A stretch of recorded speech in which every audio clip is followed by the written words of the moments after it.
How does that make you feel?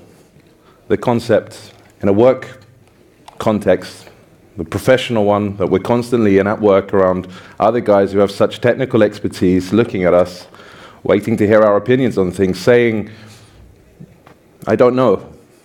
How does that make you feel? For many of us, it's daunting. There's no doubt about it. We're supposed to be on the forefront of delivering technical solutions to real-world problems. When things aren't working, we're the guys who are supposed to know. We're the guys who are supposed to deliver results that require very technical expertise. We're supposed to be the guys you can ask. So think about it. How would you feel if you actually didn't know about admitting that? I'm Nathan Murados. I'm going to spend some time talking about that today. Now, admitting we don't know is difficult. That's fine. For junior developers, though, they get a golden ticket.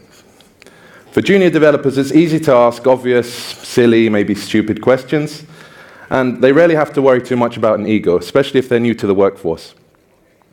By definition, they don't have a reputation yet that they have to worry too much about. And in some cases, asking the right questions can even impress people. Showing that you're aware of your limitations within your domain and asking to expand on that knowledge can show that, okay, we may have got the right guy here. Here's someone who's ready to learn. For the rest of us, though, we may feel a bit more hesitant. Established developers may feel they should already know. Perhaps they're the local oracle of, say, all things Java-related. They may have built an esteemed reputation among their peers. They may be the guy you come to when you need that question answered.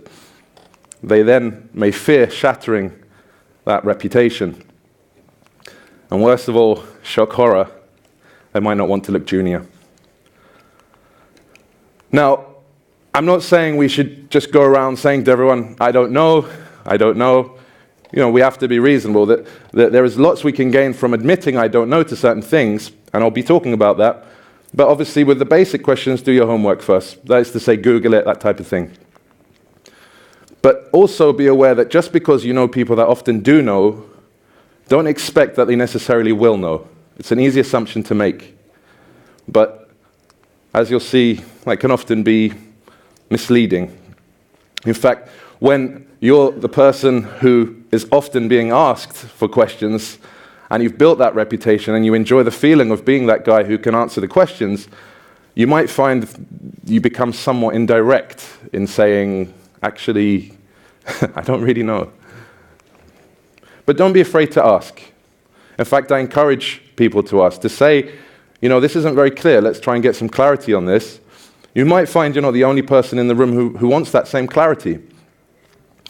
You might find you're doing others a favor by coming out right and saying, you know, I don't really know the answer to this. What do you think we can do together collaboratively to figure this out? Now, I'm going to tie this to a case study with a company I've been working with for the last year or so. And that company is called Tomra. Now, they make sorting machines, which in the division I was in, sort food.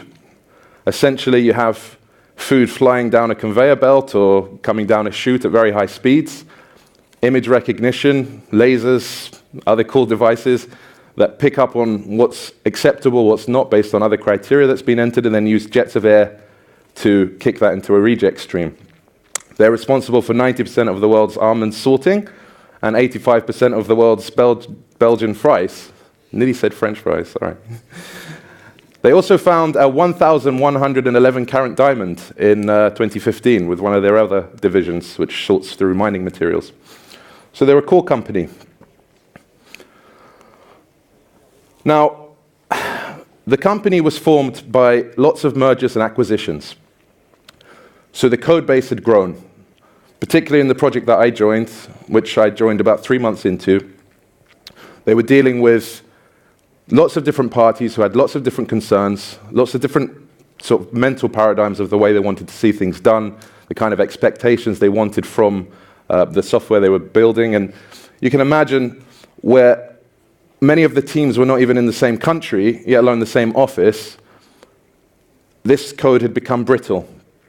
It was very difficult to maintain, it was very difficult to work with, and there had been lots and lots of talk for spans of years of, give us the chance to redo this, give us the chance to do this properly, to learn from what we've done, to make it better, to do it well. Now, it works, but management listened.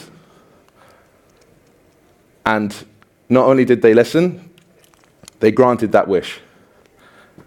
And that wish came with a multi-million euro budget. It was 3 months into the granting of that wish that I joined. And when I joined a team of guys that had books on the desks, lots and lots of papers, tons of tabs open on web browsers, and basically were going crazy on the research. They had a completely open hand. You can do what you like. Here's the budget, make it amazing. Sure, you guys are familiar with this stuff. Analysis paralysis. The idea that there is all these options, that you can pick your development practices, your technologies even the guys you work with, you have a hand in the employment process. It's a lot you can work with, there are a lot of options there. And building something from scratch is very different from just adding features to an existing code base. Not only that, with such a budget and such an impressive remit, the eyes of the company, not just in that country, because it's a multinational company, but around the world, were on the team and on what's going to be delivered. It's a big deal. You've basically been given the golden ticket. Here you go. Do what you wanted to do. We're watching. That's difficult. You want to make the right choice. And you need to get the ball rolling. But you don't want to get it wrong. What do? I joined, and one of the biggest things I started with to help the team get the ball rolling was to say, look, we don't know. We can't know. We can sit here for another 3 months and try doing more research, but we may still not know. That's okay. Let's just do something. Let's just get the ball rolling. Let's just get something going. Let's try something, admit we don't know, embrace that, and say, okay, here's a prototype. Here's something to try. Show to a customer, show to someone who's got an interest in this, a thing that they can look at, play with, and say, well, you know, if it did this, that would be cool. It's so much easier to criticize an actual thing than a theory or an idea. And not only that, making progress raises morale. Knowing that you're actually helping to move the ball forward is very useful, and it helps the stakeholders who've put the money in as well. So some of the findings from working there. Obviously, estimating is always hard. Presumably that's something not particularly new to anyone here, but imagine being given a complete blank check, well, almost, for 1 year and being told, okay, so what do you plan on doing with this for the next year? You're being asked to give a plan about the next year ahead when you know least about the project, at the very beginning of it. Estimating is always hard anyway. There are ways that saying, I don't know, essentially, can help when you say, look, we don't exactly know what will happen in 2 months' time, but we've got an idea on what to do next. Also, the fear of being judged. The fear of being judged both on a personal context, but also as a team from, in this case, the bigger company, can cripple development. And that was the situation in a sense that I was looking at. And hopefully, well, certainly did help move forward. Also, psychological investment matters. And there's a lot to be said for this. When you come up with a plan that goes 1 year down the line, or 2 years, or something like that, you know, large amounts of times, that's a lot harder to say, you know what, let's just scrap that and change it. If you've got plans written off the back of it, maybe waterfall type scenarios, waterfall plans, that type of thing, and management signed up and bought into the idea that, okay, this is where we're going. If tomorrow or in a month's time or 3 months' time a customer says, actually, we need you to go this direction, how do you turn around and say, well, this is no longer relevant. That's difficult. Again, saying we can't really know that far down the line, but this is roughly the direction we want to go, can be very useful. Failing fast can be useful. Also, the prototypes. Prototypes can change expectations. When you think about coming to a customer at the end of, say, a year or 2 years or some long period of time and saying to them, okay, we've taken your budget, we've burnt through it, we've taken the time, we've burnt through that. What do you think? That's very different to saying, look, this took a week to knock up, what do you think? Totally different type of criticism can come back from that. A quick, similar sort of scenario to what I'm talking about. The Apollo mission also knew their sort of long-range target. They were trying to land on the moon, basically, and land people on the moon. In their case, once that was airborne, a 1% error in their trajectory would put them 4,000 miles off course. They were off course 97% of the time. But they had a feedback mechanism. They had a way to say, okay, this isn't going in the right direction, let's correct. Saying, you know what, I don't quite know what we should do next, let's correct. There's an analogy there. But it does require feedback, an environment that encourages feedback, that is less judgmental about people who say, hey, I'm not too sure what to do here, what do you think we should do? Let's get a discussion together, let's collaborate, let's think about this. So we need to encourage that type of environment to gain from those kinds of feedback mechanisms. So I guess being aware that too much choice can blind you is useful.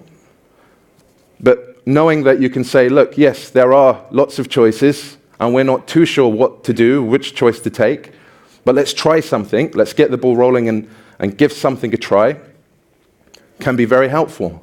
And that starts with being able to say, essentially, I don't know, we don't know, and embracing that.